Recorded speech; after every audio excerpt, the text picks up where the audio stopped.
Greetings, Solid Rock family. You're now tuning in to Solid Rock Entertainment with your host on the Central Coast, Sam G. Today we have a special guest, but as I always like to say, all of our guests are special, and that's none other than Snap from Savvy Vinyl Records. And today we're on site at Savvy Vinyl Records, which is located at 28 Laurie Street, Melbourne, Florida, and that's 32935 Melbourne, Florida. So come in, tune in, and get your records because this place is booming. How are you feeling today? Oh, I'm feeling fantastic today. It was a great weekend. We had a lot of great sales and a lot of good records came through the door. Okay. Yeah. I'm right now we're catching you right after your shop is closed. Yes. So after the chaos and all the fun. we won't keep her too long. So we're just gonna jump right into it with Snap, okay? Snap, how did you come up with the name Savvy Vinyl? Okay. So the whole reason behind Savvy Vinyl Records is one, because my nickname Snap Records makes me cringe inside. So my mom actually made the suggestion. She says, why don't you name it after the dog? And I was like, Savannah Records? I'm like, that sounds wrong being in, Florida and all, right? Right. Like, in Georgia, that would make more sense. She's like, no, just do her nickname, Savvy Vinyl. And I'm like, oh my gosh, that's perfect. Because it's piratey. And we are in an area, that's kind of along the coast. Right. And I used to play roller derby. And our team, we were pirates. Okay. So the pirate speak, my dog's name, it all just made sense, and we went with it. And who doesn't want to buy records from a smart record store? Makes sense. That just seems to go hand in hand, right? So that's what happened. That's what we went to with the Sun Biz and started the business that way. So thanks, Mom. Appreciate it. Have a good night, Mom, wherever you are. Happy belated birthday too. Okay, so why Melbourne, and what do you believe you will bring to this community? Oh, okay. Well, Melbourne, out of Brevard County, I would say that Melbourne is probably the heart of the music scene.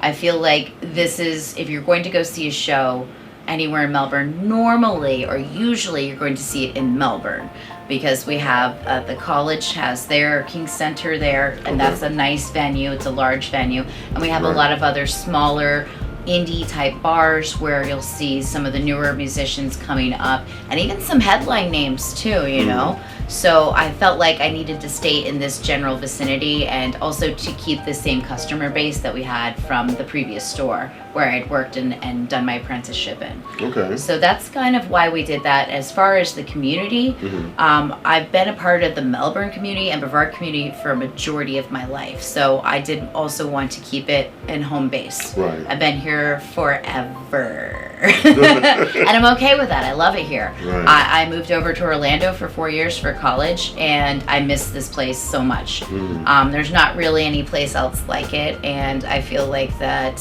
I really relate with a lot of the people that come here, even the transplant people that are from other cities and things like that. Right. We just kind of take them in as our own, and you're one of us now. You can't leave.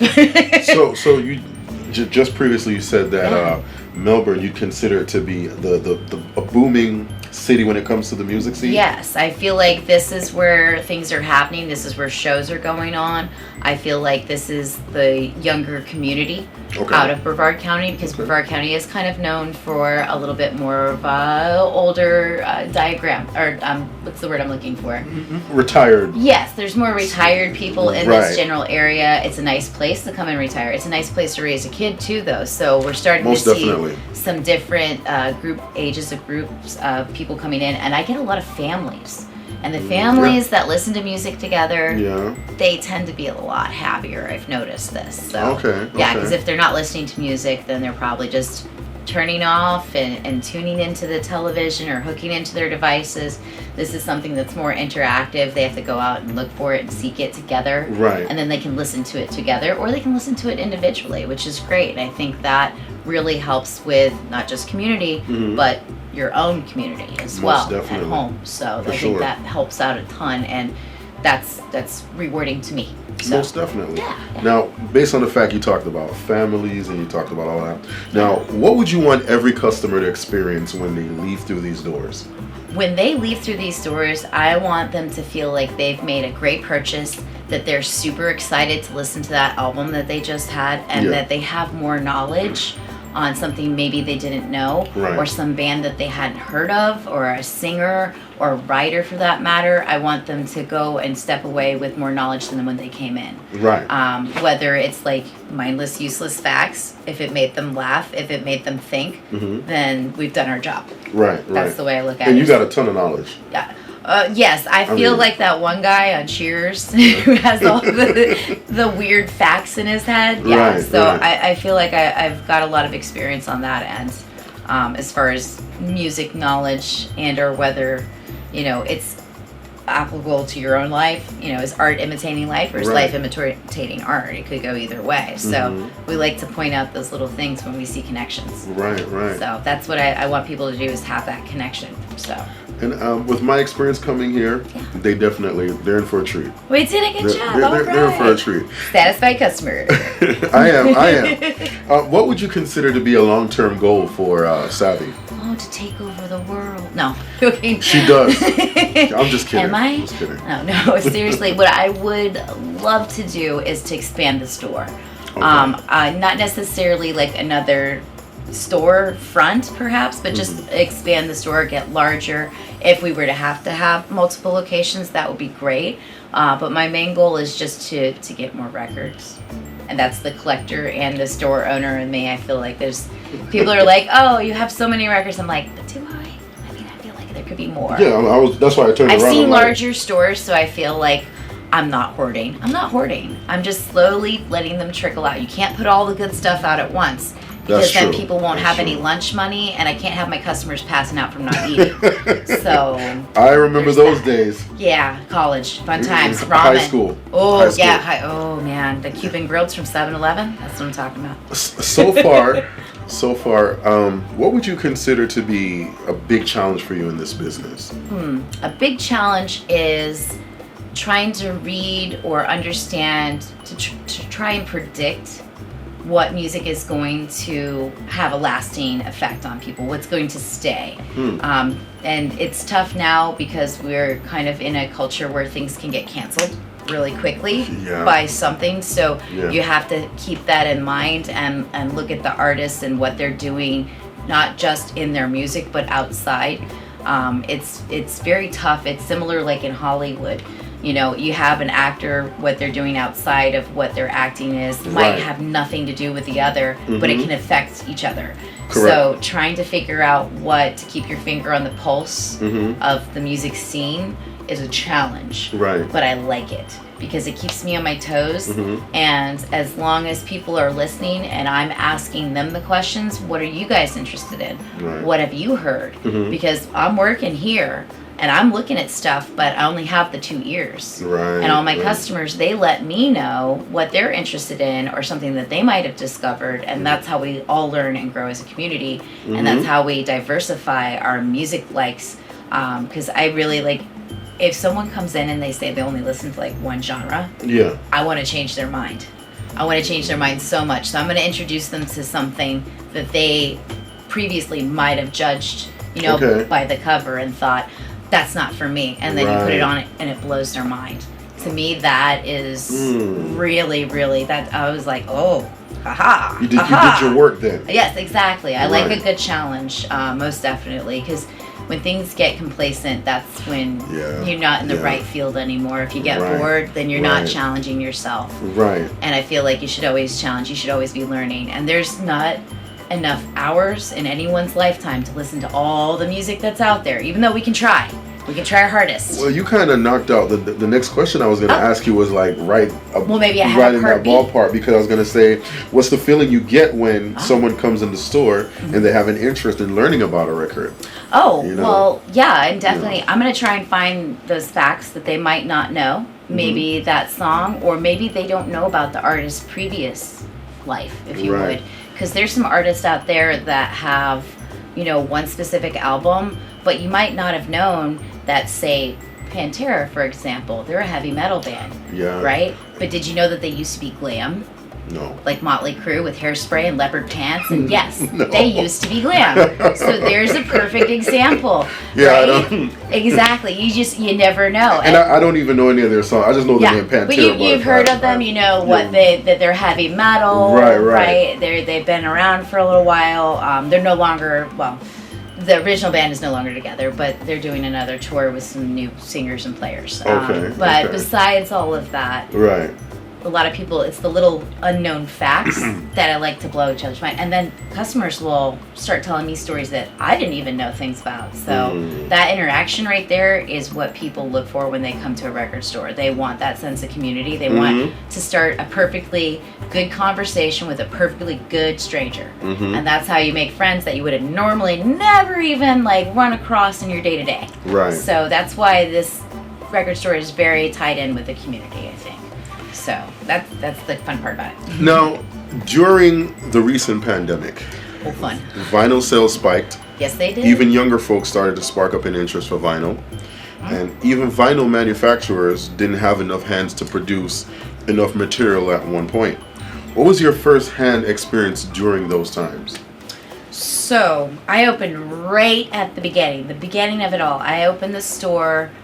We did a soft opening in December, and we officially opened in February of 2020. We were promptly shut down just a few weeks later in March. I remember because we were about to go to the Bulls game, Magic Bulls game. I'm a Magic fan, in case you didn't know. Yes, she is. Go Magic, okay. But they canceled it. It was supposed to be my first game where I was going to see the Bulls play. Right.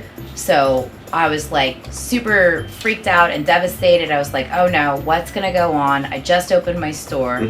I had planned ahead of time, and I had told myself, don't open the store unless you have at least 3 months of fluff money to go through and see, just in case something goes wrong. And sure enough, like the most worst gone wrong thing they could probably think of happened. So we were shut down for a little while, and I was doing online sales out of my house. I was packing stuff up at the house. I was answering questions, on the computer and that sort of thing. But the sales started to get bigger and bigger, and more shipments each and every day because everybody was stuck at home. So you were also facing the whole mass production and right. Well, the whole issue with people being stuck at home, they were going to listen to their music when they're at home more than if they're out and about and traveling and that sort of thing. So I saw a spike in sales there, but I was still missing out what was happening in store. Right. So after we were allowed to go back out, we could wear a mask and things like that. Then we started seeing stuff with the supply chain issue.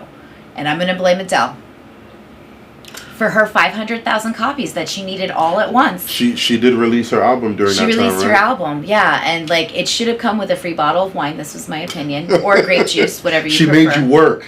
Yeah, and her album's great. She's a great artist. Right. But they pushed all of those, which was probably a logistical thinking plan on the corporate end of it. But it pushed a lot of the other records back in production, so we started seeing some of that. But that demand, I think, made people even more interested. It made them want to dig their heels in even more and be like, no, I'm going to go collect. I'm going to go find stuff.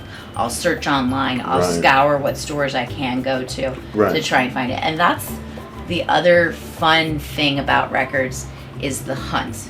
Is trying to find the hunt for that specific record. For sure. I know you're looking for the one that looks like a lighter. Right. So there's certain ones just because it's got something in our memory, and we have to. The only way to do it is to have it tangibly in our hands. Right. So I think that us being stuck at home and not being able to interact with people, we wanted something tangible on top of that. And you add all those factors together and you get a boom in record sales. And I mean, even for me, during those times, digging back into vinyl again, and it made those, because those were some tumultuous times.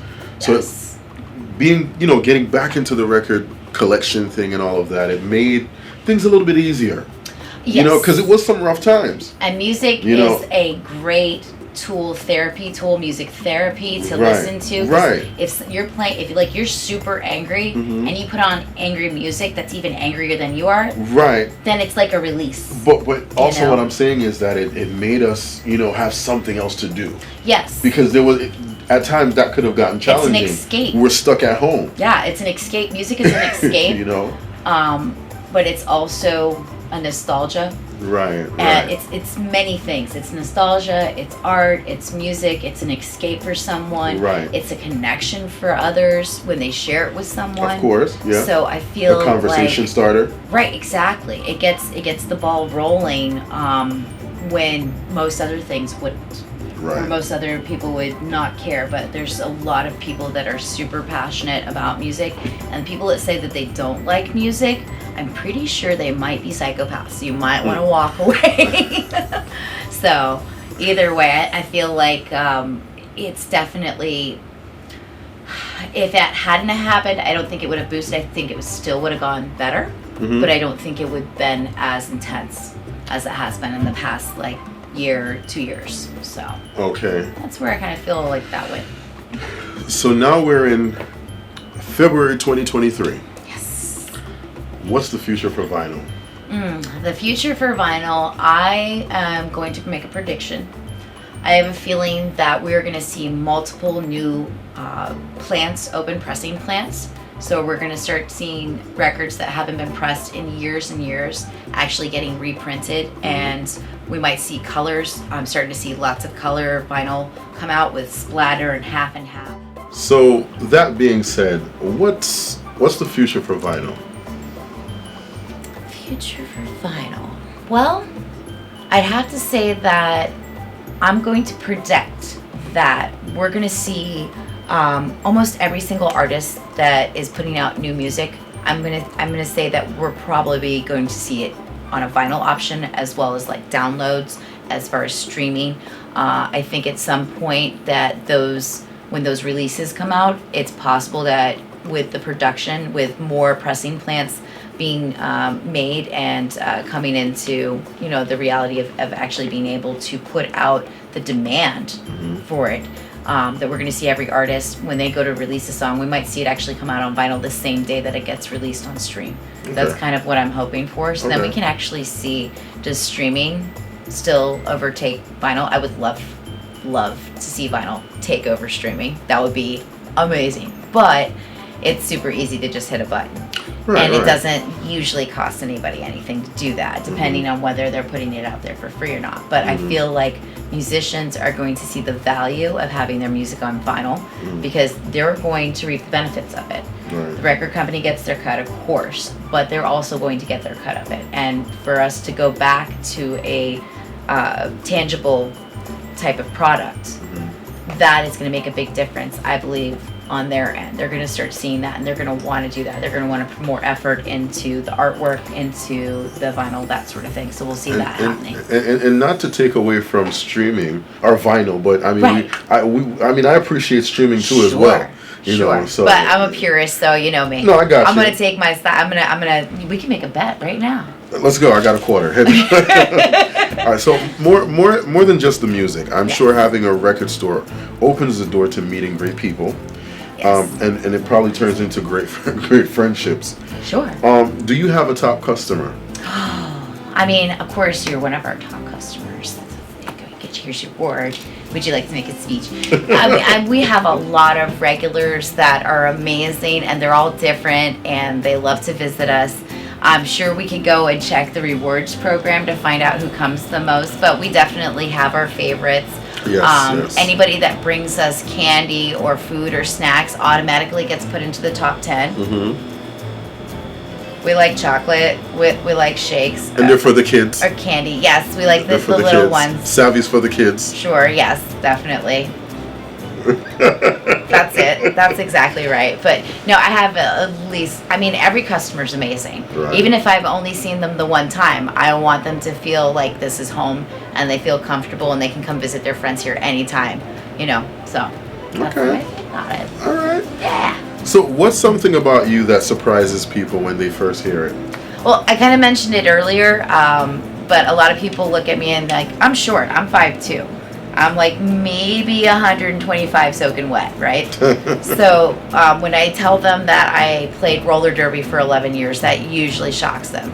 Since I'm here in my hometown, I've grown up in Brevard County like my whole life. Most people already know that, but outsiders that haven't met me before, they're like, you play derby, especially if I don't have my braids in. They're like, you played derby, you'll shoot your eye out, kid. Right. That's why I was always afraid when I first started. I didn't want to tell anybody that I was trying out for roller derby because they'll be like, you'll shoot your eye out, kid. You're gonna get killed. Why are you gonna do that? You'll hurt yourself. So I didn't tell anybody until I actually was good at it, and I was like, yeah, I'm gonna keep doing this. So they just thought that I was going to the gym, and that's why I was so smelly and sweaty when I came home. Okay. I was working out. I was just doing it on skates, and I wasn't, instead of like lifting weights. Right. That was your thing. Yes, that was my thing. I was like, I wanted to be like awesome before I told anybody. So when they came to my first game, they'd be like, "Oh my gosh, she's such a natural talent." Right. But actually, I've been practicing for like 6 months. They don't need to know that. That's fine. So roller derby. Yeah. All right. Yeah. I'm an old derby retired lady, so I'll go pull my walker on until they make hovercraft wheelchairs, and then we're gonna go geriatric derby. That's gonna be fun. If you I'll get a foxtail and everything. Would snap, her imagination can go all over the place. Oh yes. All right. Now, if there is such a record, what record has made the biggest impact on your life? You didn't tell me this was gonna be this hard. I have to pick one. I know it's easy. I have to pick one. I know it's easy. I mean, okay, the first time I ever listened to Led Zeppelin, I was in Virgin Mega Record Store, and I had put on the headphones, the little listen station. I remember those. Right? Mm-hmm. And I'm just standing there, and I'm like listening. And so some stranger comes up and taps me on the shoulder. Mm-hmm. It's like, and I'm like, what? And then I picked up the CD and I showed him, and he was like, rock on. and I was like, okay, that's cool. it. Yeah, and so since then I was just like hooked on Led Zeppelin. I'm a lead head, by the way. Was it because of you didn't tell. because of the dude that, or No, it was like one of those moments where you remember exactly what happened. I got you. Right, like I can replay it in my head exactly right now. Right. And it was like a the guy had like a striped button down shirt. Like I remember down everything. to the detail, like exactly what was going on. It was amazing, and like my mind was blown.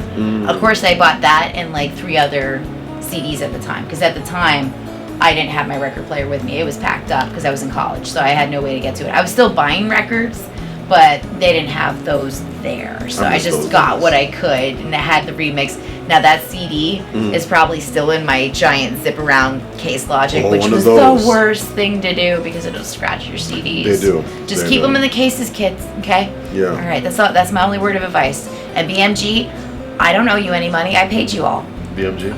Yeah. Columbia House, I paid you guys too. BMG. Okay. Oh yeah. We won't talk about that next. If you know, you know. You know. If you don't need to know. 100 CDs for a penny. Something like that. Yeah. Something like that. Okay. Let's forget about it. Moving on. You only have to require to pay $5. Full price. What's one accomplishment are you most proud of? Oh, I didn't die. I didn't set the store Dang, on fire. That was heavy. There was, COVID, man.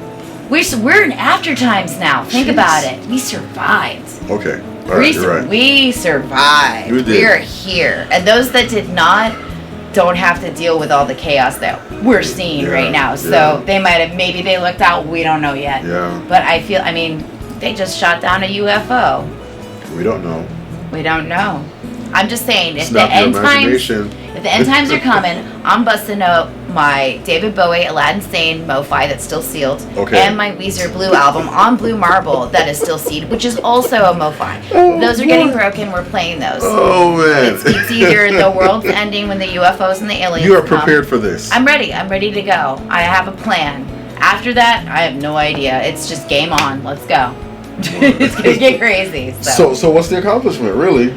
So the accomplishment, I would say, is that me opening a business in the middle of at the beginning of a pandemic. There you go. Surviving and thriving. There you go. That, for me, shows that my hustle, the work, the sweat, the blood, the tears, it's all worth it. And I don't have to go to a regular day job. So there's that. I'm trying to get there. Don't worry. You're in a good field. You're in a good field. When you find joy in your job. Throw some of that leprechaun gold on the kid. It's magic. Magic. There you go. But yeah, no, it definitely, when you do something that you love, it makes a huge difference. Major difference. You might not know what it is. I didn't think when I was a kid that I was going to own a record store. I had no idea. I loved music. I always enjoyed collecting it. Was I a good player or a singer? No. But I always loved enjoying it and sharing it with other people. So that's just come to fruition now. It's been a weird, windy path, if you would. But we're here now, so. All right. Well, yeah, we're here. Yeah. Live and direct. Exactly. What's something you believed earlier in your career, but think about it differently now? Oh, that's another good one. These are tough questions, people. So, Rocket science. Something that I thought before I started, and now I know the difference now that I know that I'm older. I wish I knew what I knew then. Now? Yeah, something like that. I think there's a song like that. Yeah. So, itemize everything. Taxes, itemize everything. Don't let the government take it. Make sure you itemize everything. That would have been a big help when it comes down to tax and you have your running your own business. When you have something like that, nobody teaches you that. You could maybe learn that when you're in college, but you wouldn't be able to apply it. But it's different real world style to actually doing it, to actually keeping track of that stuff and learning how to do that. Because I didn't have a lot of time to prep when I kind of inherited the store the way that it went down. But I knew that it was something that I wanted to do. I knew it was something that when I started working at the record store at Vinyl Request Records. Hey Chris, miss you, buddy. Most definitely. When I had that opportunity. Sorry to cut you, but it's all good. Speaking of Chris, yeah, definitely that's one of the reasons. I don't want to take that spot. So take that spot. A little background on this. I worked at Vinyl Request Records. I knew Chris, the owner, and his son, and his dad. They are all amazing, and of course Chris's mom too. She's awesome. She's mama. They were a great family. I always felt like part of their family, and they let us do fundraisers for the roller derby. They're at his old shop, so that's how we got into contact, and that's how I was like, yes, I found a record store here that I can get my stuff, my collection. My precious. So that's how I kind of ran across them. And after I was working at my corporate job, I got looked over for a lot of raises and potential, movement up into those rungs in the ladder for people that had friends. And they got those spots beforehand, and I was done with it. I was getting physically ill just thinking about going to work, and I was like, I can't do this anymore. So I literally gave them my 2 weeks notice, finished up, and started looking for a job. I started looking for something else, something that felt like was right. And I walked into the record store because I was bored and I wanted to maybe, just think. I always think when I'm looking at music, it gets my juices flowing, right? And then I saw Chris, and all I could see was like one eyebrow kind of like poke up over stacks of records that were piled around his desk in just different boxes and stacks. And I was like, Chris, you need to hire me, man. I'm like, he's like, I can't afford to pay you. And I was like, give me $50 a day and the rest in store credit and we're good. And that store credit ended up being sweat equity to buying into the company. And I was being apprentice, basically. I wanted to learn the trade. I wanted to learn about all the different presses. And he just knew stuff off the top of his head. It was incredible, his knowledge on the Beatles, for one. So I was just trying to absorb and learn from him and kind of take that in. So I felt really lucky that I got to spend what time I did have with him. And I could hear either in his voice going, oh, that was your chance to get out. You're crazy. What are you doing? Or two is like, I'm super proud of you. Keep it up. Keep doing it. So. And it felt good to, at the time when Chris was around, it felt good to know that there was someone in the neighborhood that was selling vinyls, and he was one of the best to do it. And we lost him a few years ago. Yeah. And we just want to 5 seconds of moment of silence for Chris. Yep.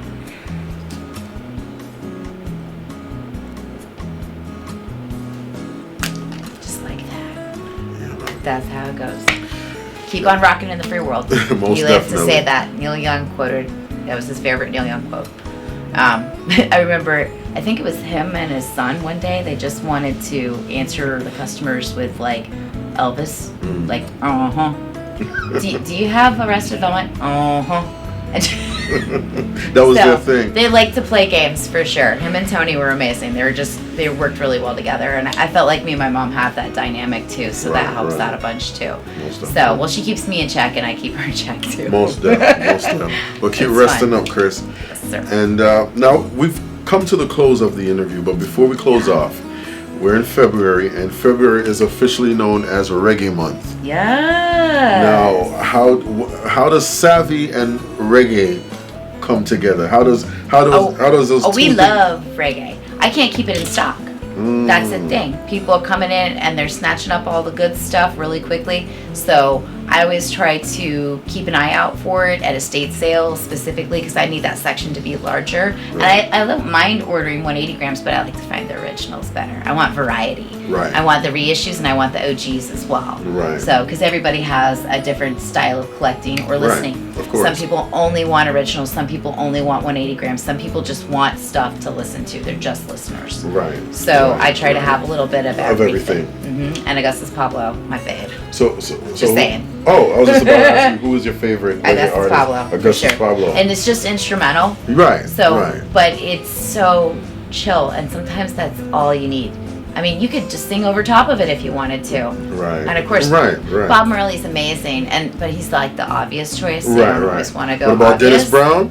Dennis Brown, Mr. Brown. DB. It's the good stuff. Yeah, for sure. yeah, I for love sure. them. And I'm trying to think, just off the top of my head. I mean, there's just. You had quite a bit of Black Uhuru. Yes, those were such a good find. I got so excited when I saw those. I tried to keep my poker face on. I'm like, yeah, these look okay. These are cool. Inside, I'm like, oh my god. Yes. Oh yeah, classics. I found the pot of gold. Classics. That's how classics. I felt. Snap.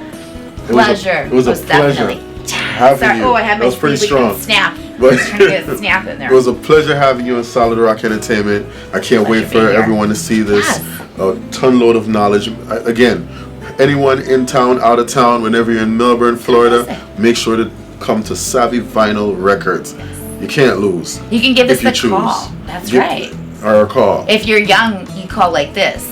But then, if you're older, you can call like this. You could do both. Until next time, keep everything solid. Tuning out.